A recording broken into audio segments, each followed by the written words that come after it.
Dy burra morën djalin shqiptar nga shkolla dhe ai humbi. Ishte viti 1978. Në Armen të Vlorës tregoi për një djalë që ishte një nxënës i shkëlqyer.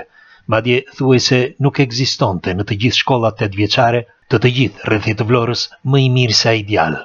Kjo histori më ka mbetur në kujtesë dhe dua që ta ndaj me ju, me shpresë që ndoshta mund të marrim ndonjë informacion më shumë, ndonse kanë kaluar vërtet shumë vite. Të gjithë tregoni se djali ishte një gjeni, në çdo lëndë, madje ai ishte shumë i informuar edhe për situatat jashtë vendit, gjë që në atë kohë, në kohën e komunizmit, ndiqeshe penalisht si armik i popullit. Madje në një konkurs të shkollave, djali kishte treguar aftësi kaq të mëdha saqë i kishte lënë të gjithë gojapur, dhe gjithë mësuesit nuk e shpjegonin faktin se si ai nxënësi 8-vjeçares të ishte kaq i aftë, duke thyer çdo parametër të asaj kohe, sepse informacioni mungonte. E kështu lajmi u përhap gjithandej për nxënësin gjeni. Por një ditë në shkollën 8-vjeçare të Armenit mbriti një makinë që sipas të dhënave ishte një xhip i zi, nga i cili zbritën dy burra të veshur me të zeza, madje me kravata, kapele dhe syze, gjë e pazakontë në atë kohë. Ata hyrën në shkollë, shkuan tek drejtori, morën djalin, e futën në makinë dhe ikën.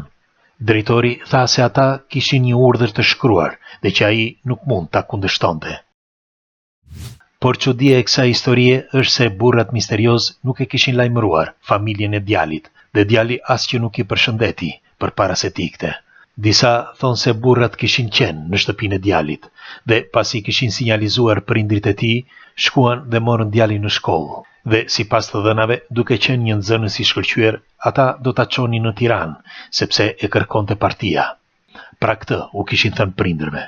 Në atë shkollë, atë ditë gjithë nxënësit pan makinën dhe dy burrat.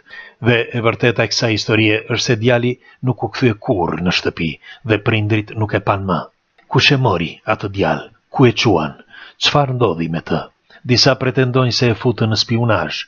Të tjerë thonë se mund të mos kenë qenë fare të shërbimit sekret. Megjithatë, kjo ngjarje nuk u zgjidh kurrë. Nëse dikush i lindur në zonën e Armenit dhe përreth e mban mend të histori dhe ka informacione, le të na i thotë dhe shpërndajeni këtë video.